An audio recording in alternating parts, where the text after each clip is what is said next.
Por esta razón, de ahora en adelante prohibimos que cualquiera se atreva, desde este momento en adelante, sea con palabras o acciones, a recibir, defender, sostener o favorecer a Martín Lutero. Antes bien, queremos que sea arrestado y castigado como hereje.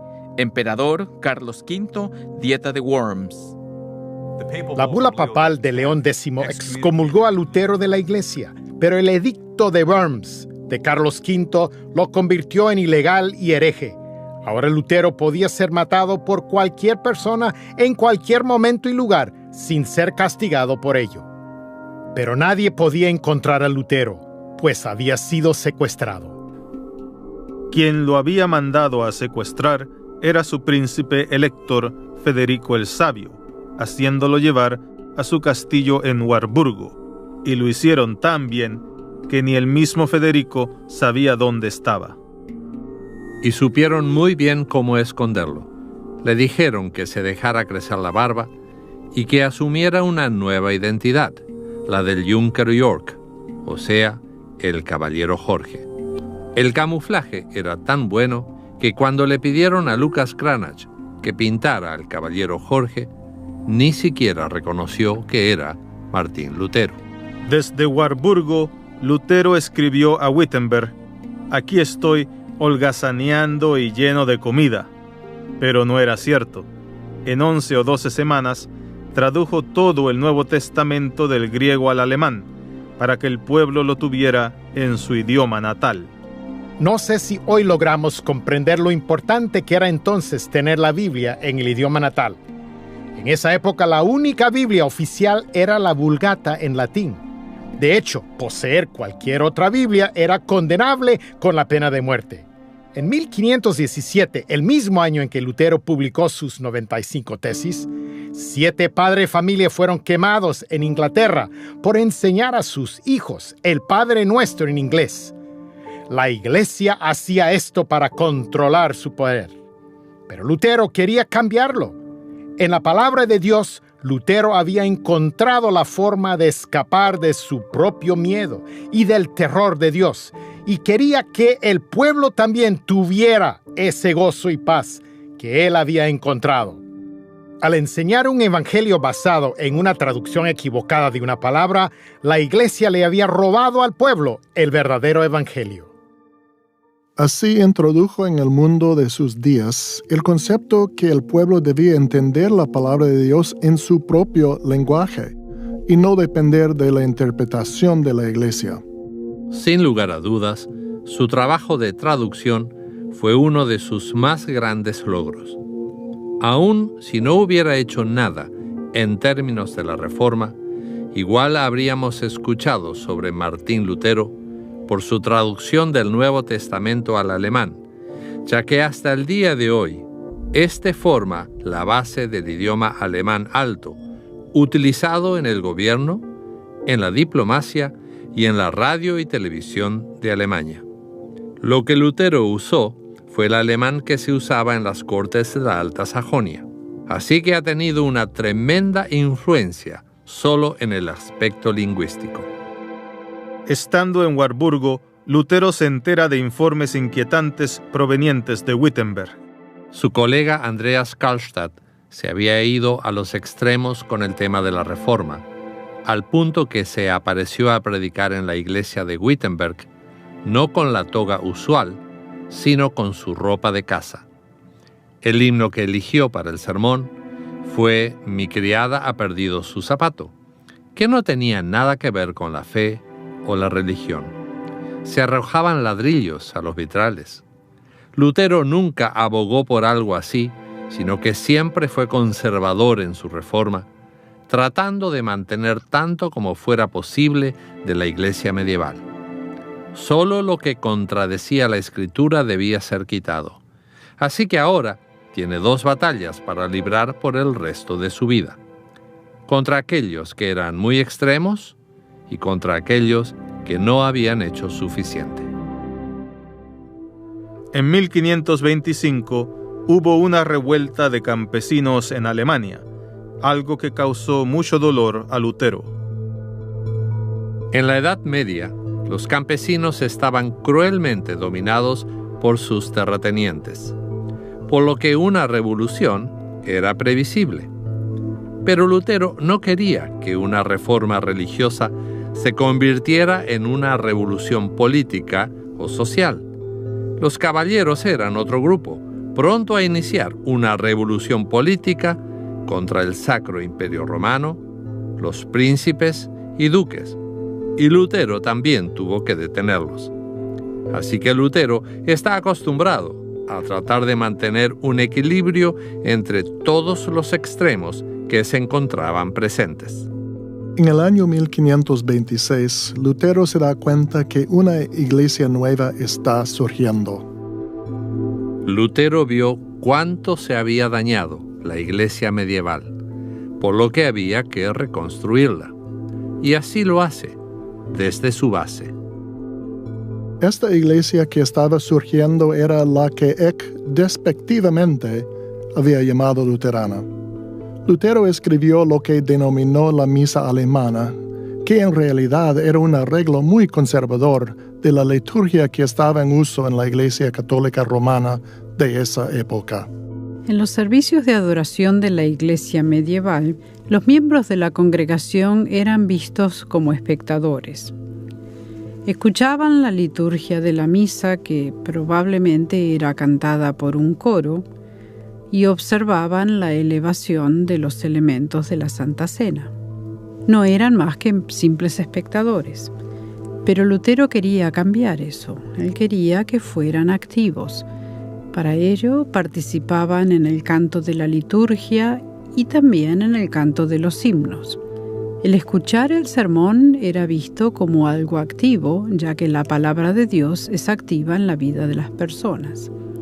El cambio en el servicio de adoración fue realmente tremendo.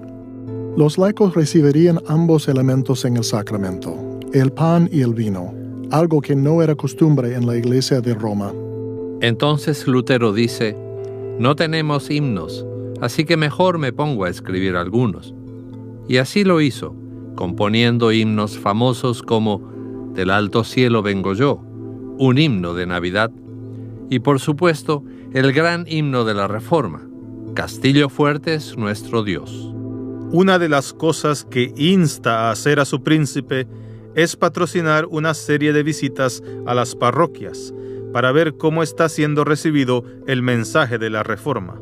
Y lo que descubre lo espanta.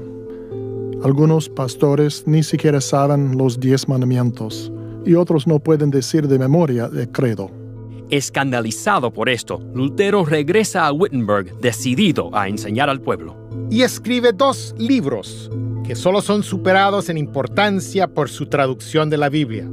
El Catecismo Mayor, para enseñar a los pastores las doctrinas principales de la Biblia, y el Catecismo Menor, escrito en forma de preguntas y respuestas, para que la cabeza de familia pudiera enseñar las verdades de la Escritura a sus hijos. De hecho, en la Iglesia luterana, estos catecismos todavía se siguen utilizando hoy día. La palabra protestante tiene un origen muy interesante. En 1529, el emperador Carlos V envió una carta de advertencia a todos los príncipes luteranos, diciéndoles que volvieran al seno de la Iglesia Madre y dejaran el luteranismo, y que si no lo hacían, él los visitaría con fuego y espada. Los príncipes luteranos se reunieron en Speyer, un poco más lejos de Worms, y comenzaron así una declaración firmada con Juan el Inalterable, que decía: protestamos delante de Dios, nuestro Creador, Redentor y Salvador, y ante quien un día será nuestro juez, y también delante de nuestros súbditos, etcétera, etcétera. En otras palabras, decían: no vamos a abandonar nuestra fe verdadera basada en la Escritura. De esa primera afirmación, protestamos delante de Dios, surgió el nombre de protestantes. Así es que mientras la reforma va tomando forma y adquiriendo importancia, inevitablemente la enseñanza no es uniforme y comienzan a verse diferentes tipos de énfasis en diferentes lugares. Los príncipes, que están tratando de mantener la unidad en medio de esa reforma cada vez más grande, se dan cuenta que les sería muy ventajoso desde un punto de vista político si todos pudieran ponerse de acuerdo en la doctrina y hacer un frente unido contra Roma. Y para ello, organizan una reunión en Marburgo con Lutero, Zwinglio y otros líderes claves, con la intención de firmar un acuerdo común para poder decir que estamos todos unidos y presentar un frente común contra Carlos y contra la Iglesia Católica Romana, porque el emperador Carlos todavía es cómplice de la Iglesia. Así que Lutero accede al pedido del príncipe porque quiere ayudar y se encuentra cara a cara con Zwinglio. Y pudieron ponerse de acuerdo en todo, menos la cena del Señor.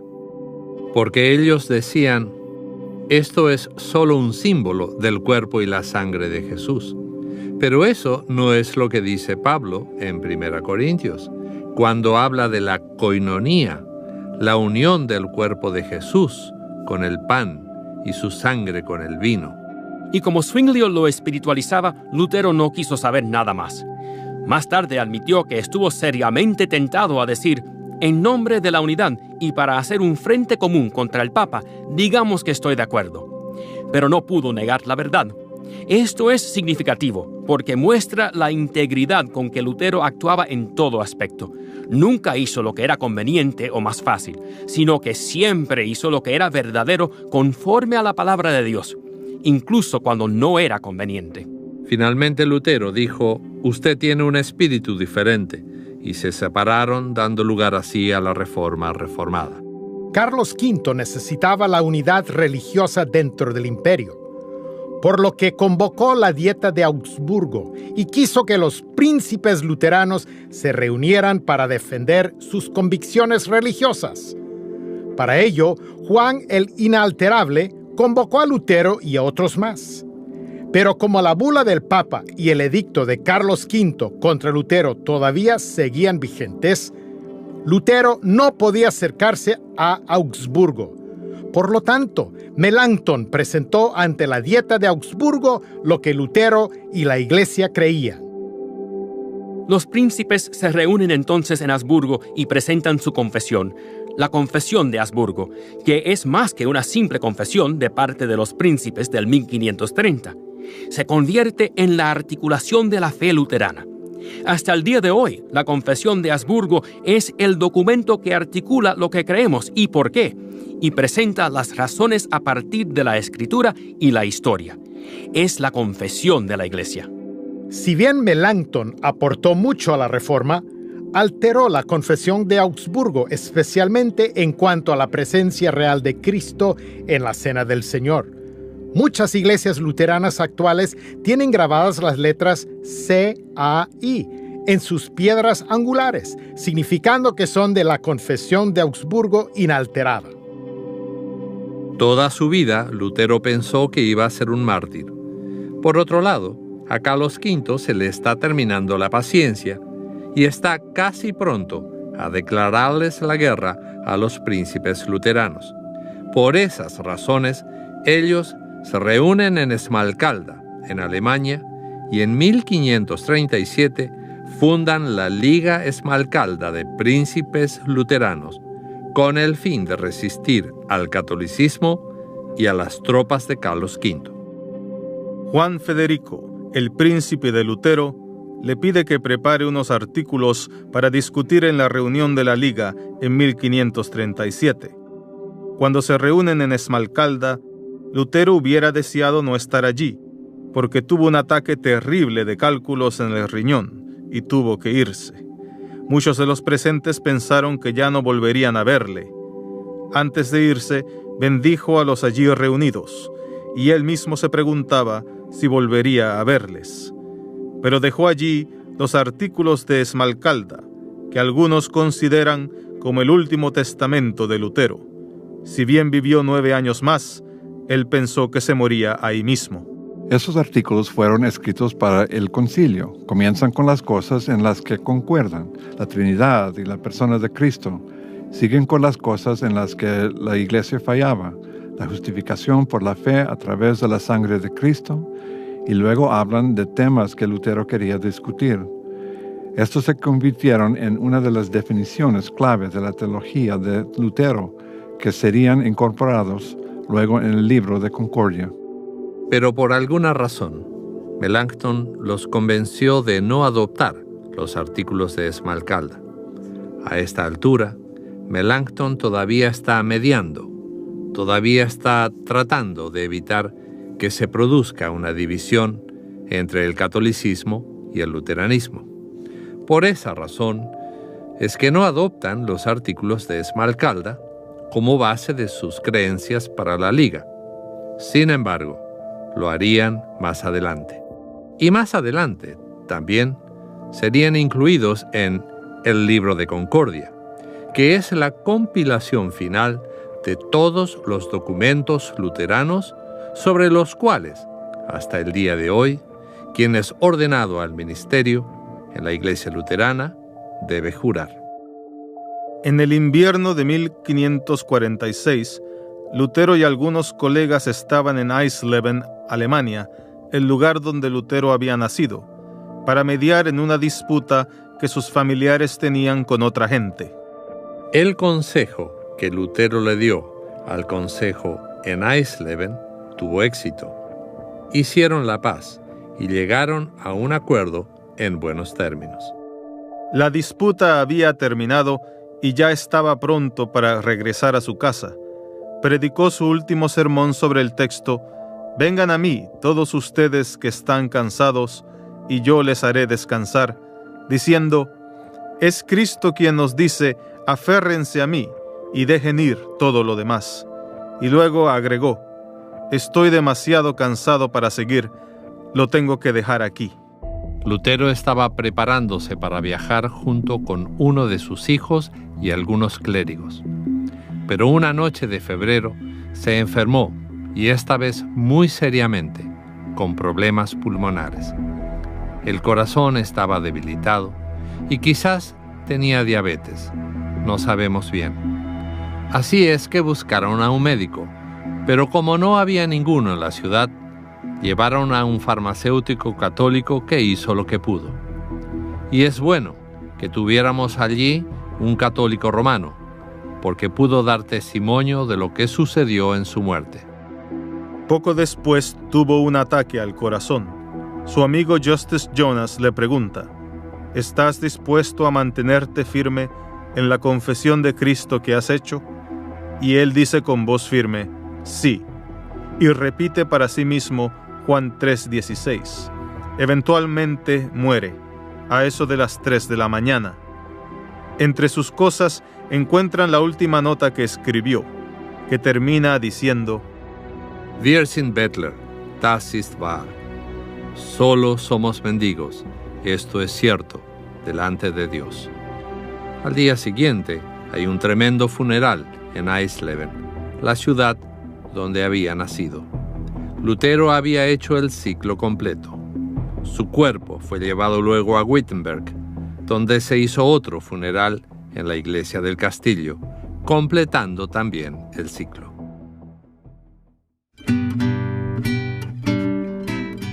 Martín Lutero es importante porque redescubrió el Evangelio, o sea que Dios, en Cristo, reconcilia al mundo consigo. Esto tiene consecuencias importantísimas tanto para la Iglesia como para la cultura. Lutero era un hombre sincero que trataba de ser un buen pastor y que estaba preocupado por su gente y su relación con Dios, así como se preocupaba por su propia relación con Dios. Y lo que descubrió fue la libertad que viene solo por gracia a través de la fe en Jesús. Y eso era algo por lo cual valía la pena luchar. Si no entendemos el significado de la reforma de Lutero, no entendemos por qué somos luteranos y por qué debemos seguir siendo luteranos.